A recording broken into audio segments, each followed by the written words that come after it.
Hello everyone, I am Dr. Kishan Rao.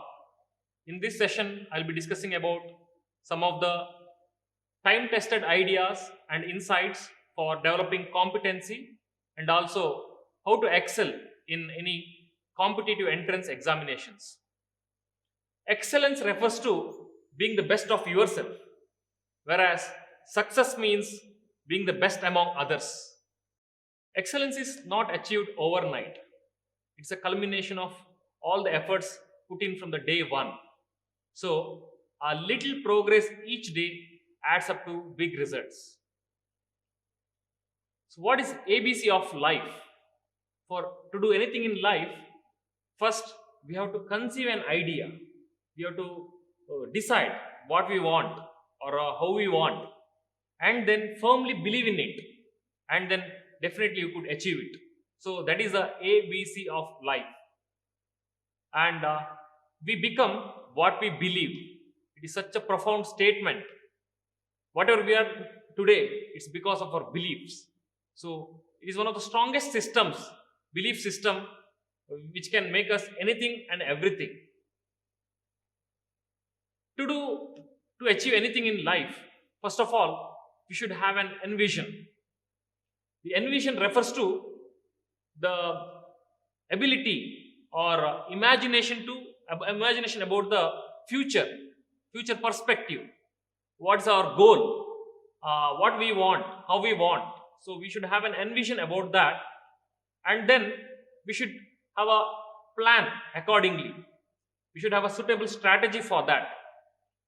For example, after in childhood, we decided, or we had a dream that we should become doctors, right? Yes, that is an idea we conceived during our childhood or maybe in the school days, and then we firmly believed in it. Yes, I am going to be a doctor one day soon. I'll become a best doctor. So we believed in that, and all our actions were accordingly. We put our all best efforts, and now we could achieve it.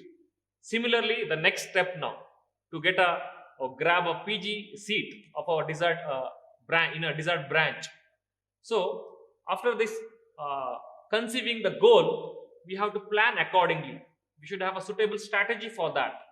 This depends on what stage of study we are in. We are in maybe in undergraduation, first year, second year, third year, fourth year of MBBS, or we may be in internship now, or it may be post internship phase.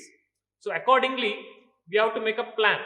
So if you are in a undergraduation days, we have to make a detailed draft of a plan wherein how can we complete all the subjects, MBBS subjects, understanding the concepts thoroughly, and along with simultaneously solving the MCQs. In the internship days, if you are starting, we have to be a little bit quicker reading the synopsis of the subjects whatever we have already read during our undergraduate days, and also solving as many MCQs as possible.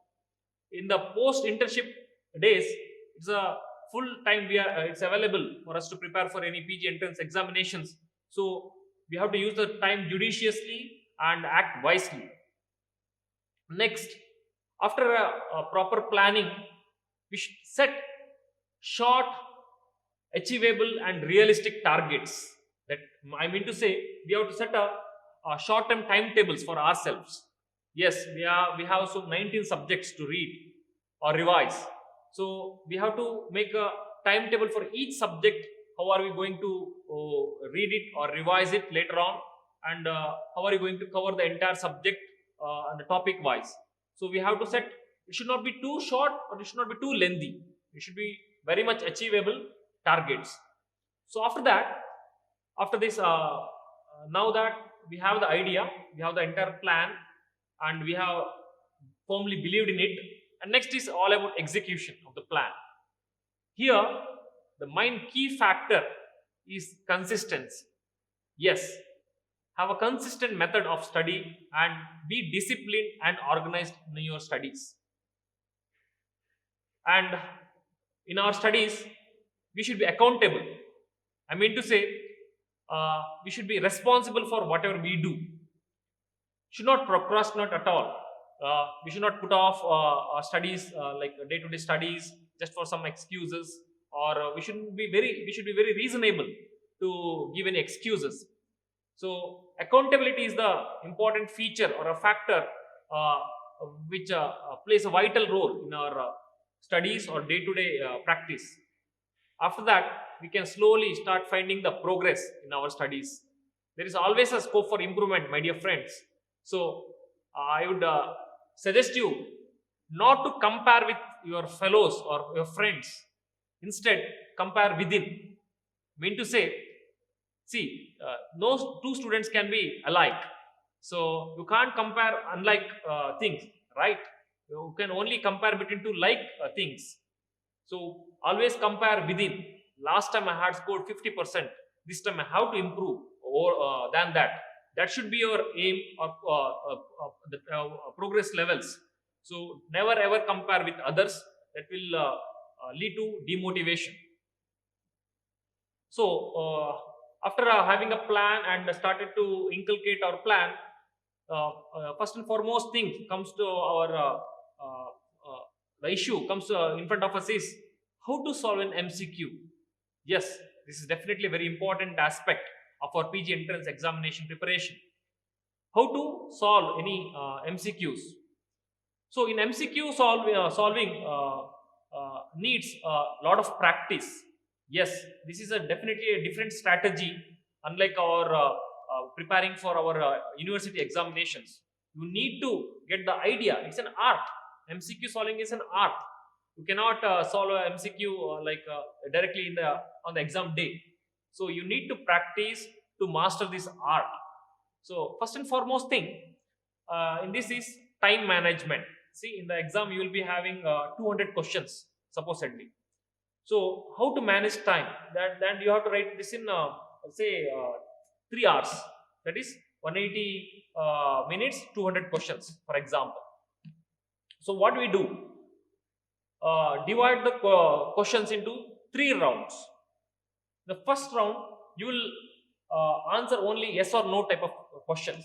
Mean to say whether you know the answer properly or not. If you know, immediately take the right answers and go for the next. Okay, no any spending extra time recollecting or solving some problems and all in such questions. Your first round of questions will be very easy level, okay, and which you know clearly the answers. So that in the majority of the questions, maybe say 80 to 100 100 questions out of 200 will be that range. So that you can finish within say 45 minutes in the beginning. So and one more advantage is you will go through the entire question paper once. So what happens many a times, it so happened 72nd question may be the clue or answer for your 43rd question. So many a times we get a lot of clues or hints from other questions as well. So if you go through the entire question paper once, uh, with that you can solve many other questions as well. So first you finish off the first round of easy questions, then come back again for the second round. In the second round, you will solve those questions which you know answers, but which will take some time to solve it. For example, there are some calculations to be made. There are some logical reasonings to be made. In such a situation, you take a little bit of time in each question and mark the right answers. Again, 30 to 40% of the questions will be of that range. Maybe 40 to 60 questions will be belong to that range. That also again you can finish it in again for 45 to 1 hour, 45 minutes to 1 hour. So 1 hour 45 minutes over. Next you have another 1 hour more, and you have to solve another 40 questions. So these 30 to 40 questions are belong to tough range. Here what happens? How to solve these tough questions means you don't know the answer exactly. Then how to deal with that? Okay. Now you look at the question properly, read it again, and look at the all four options. In among the all four options, if you can rule out two of the options, no, this is not, C is not at all possible, and B is also not possible. You have a doubt between A and D. then go for it. Go for any one of them, because the chances of you becoming right is 50%. So take a chance and go for it. If you can't rule out any one option, say you don't know about A or B or C or D, in such a situation, or only one is not possible, even then don't go for it, because the chances of you becoming right is only 25%. So by this, the rule of ruling out the options, you can solve that difficult round of questions, 30 to 40 questions in say 30 to sorry 60 to 80 minutes of your time. So if you calculate the times like this and solve the questions in all three rounds, then you can manage the time very well, and you will be able to reach the till end of the question paper very easily and comfortably. Or else what happens, most of the many times you'll be stuck in the beginning of the question paper itself. First initial 10 question may be a bit tougher ones, and you spend most of your times there, and it so happened with many of my friends or juniors, they are unable to reach till the end of the question paper. Who knows, last 20 questions would be the most easiest, and you know the answers very well, but unfortunately you couldn't reach till there. So this should not happen. So please manage the time very well, and for this you need to practice a lot. So keep writing as many tests as possible, so keep solving as many uh, uh, uh, uh, MCQs as possible. Similarly, in the beginning of the preparation itself, we need to solve some previous year question papers. This is not for the reason that the same questions will be repeated, but we'll get an idea what examiners is expecting, how the questions will be framed, what topics are stressed more, and from which nook and corner of the books they are picking the questions or speaking the exact lines. So these kind of ideas when we get, or when we read, after that we will give more importance to those areas. So this will be very much helpful once again. So solving previous year question papers as much as possible. And third one, as I already mentioned, you should have your own strategy for solving MCQs, which I opted was always read the questions carefully once or twice. Make sure that you all never miss that negatives like all except or all those negative questions, and go through all the four options, because it so happened nowadays in exams all the four answers will be correct. Okay, so for say, what is your name? The answer will be Kishan Rao B, Dr. Kishan Rao B. I look at the first option A, Kishan, yes, it's my name, and I go for it. But yes, it's the right answer, but the best, most appropriate answer is D. It's my full name, Dr. Kishan Rao B. So always never get biased by the options. So always go for all the four options, and whichever you think is the most appropriate one, go for it. So we have this tendency to see the first option and directly go for the marking. Please never ever do that. Always see all the four options, and only then you mark the correct one. Some of the common mistakes as students we commit in or during our preparation are not solving enough MCQs. Yes, we give more significance or importance for reading as much as possible from as many resources as possible. But the matter of the fact is, we have to give equal importance for both reading as well as solving MCQs. Both knowledge and master the skill of MCQ solving, both are equally important. So yes, read from standard books, and simultaneously keep solving MCQs as much as possible. And one more thing is referring to the multiple sources, the fear of missing out. You will be reading one book, your friend says that book is good. Again, you will, with the fear of you may miss out some important things, you will read that book also and some other book. So at the end of the day, what happens is you will not have that photocopy memory, or in different books it may be given differently. So it will lead to more confusion and commotion rather than convincing. So stick on to any one good book or two standard books, okay, and read it regularly and revise repeatedly. That's the again solution for you. Read regularly and revise repeatedly. And yeah, one more mistake is not allotting enough time for revision. Let me tell you the importance of revision. One of the again the common mistake is we keep on reading till the last minute of an exam.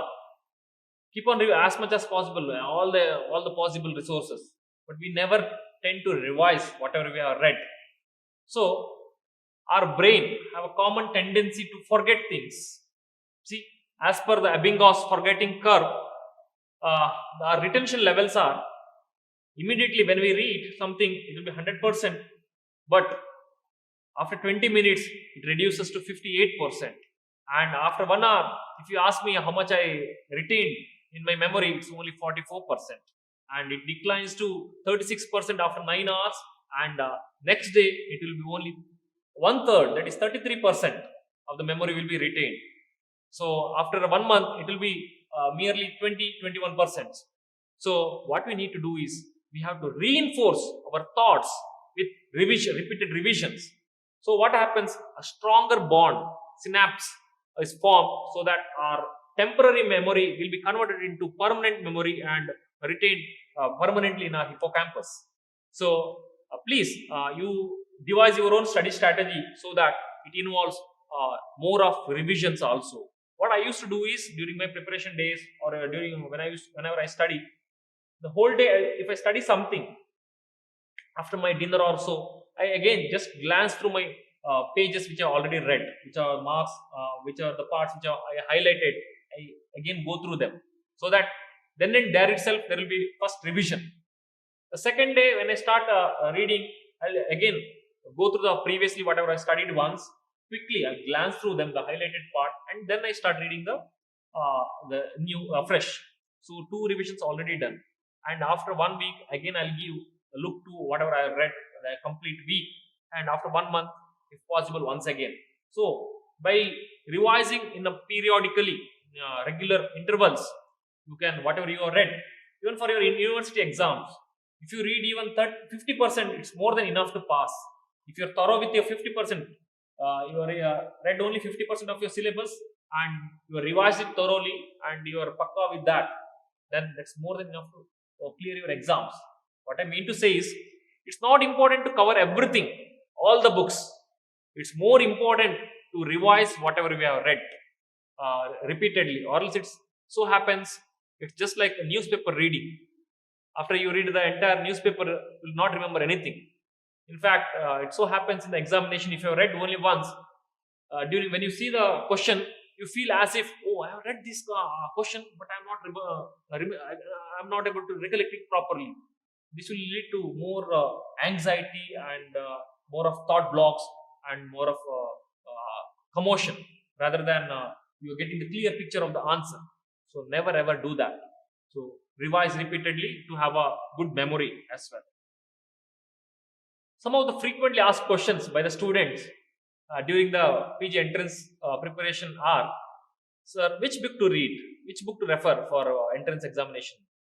Dear friends, there is no one standard book for any examination purpose. Almost all the books contains same knowledge or same content, but only difference is in presentation. They are presented differently in different resources.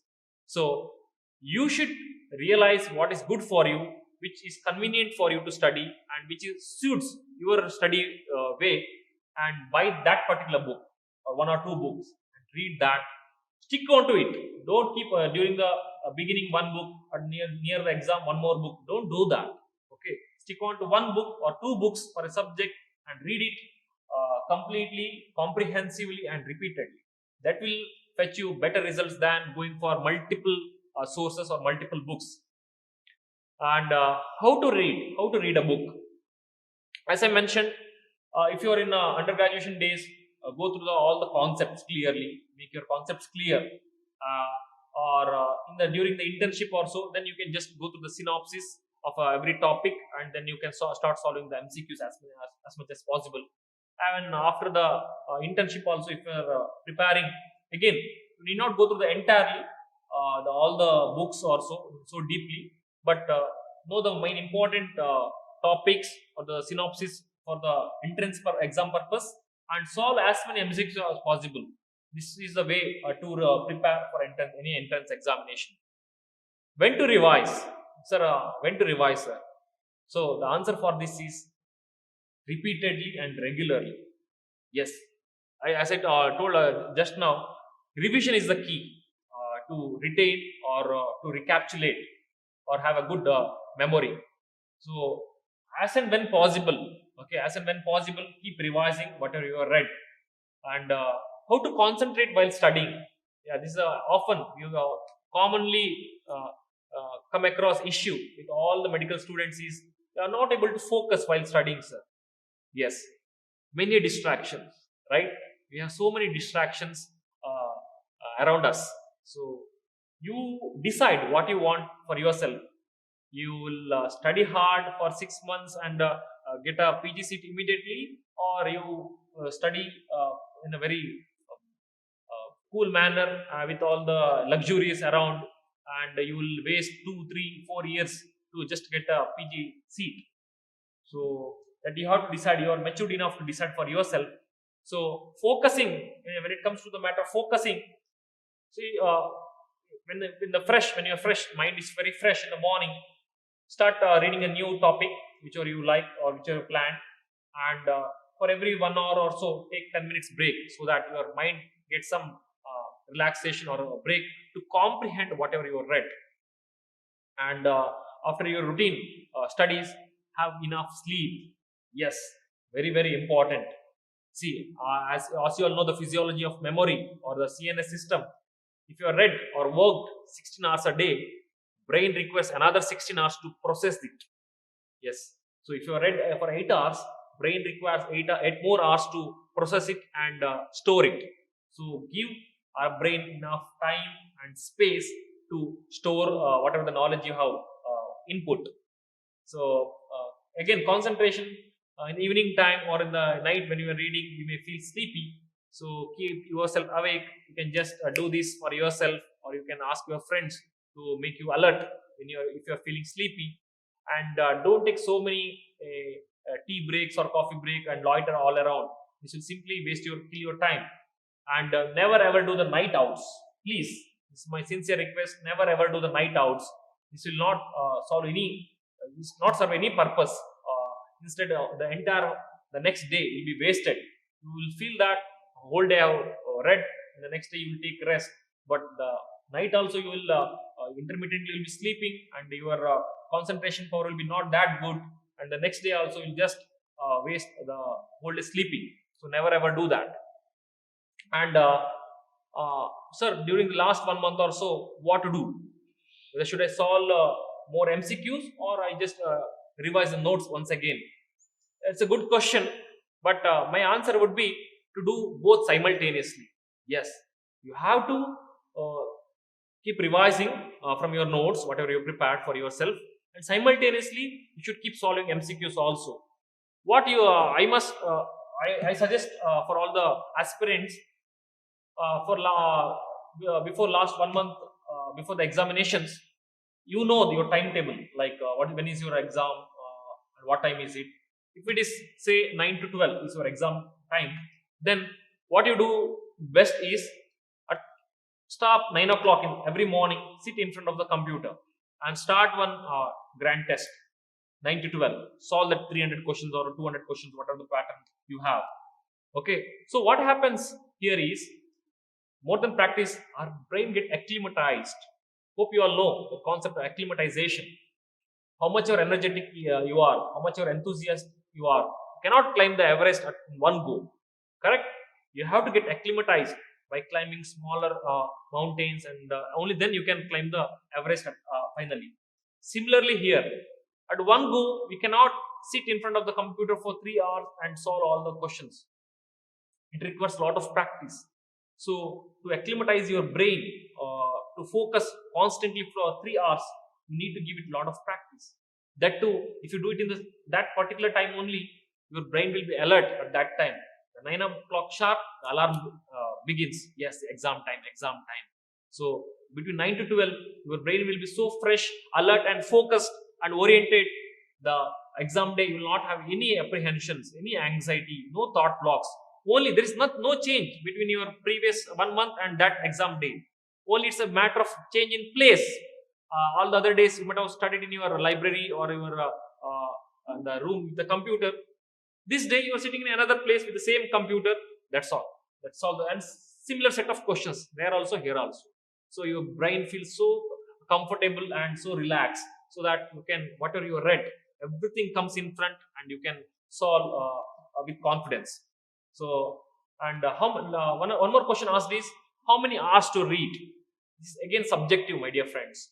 There is no, I should say, quantity doesn't matter, only the quality matters. So, we have to realize our own capacities. For one student, he may have to read twice to understand one topic, whereas for another student, he may have to read 4 times to do the same.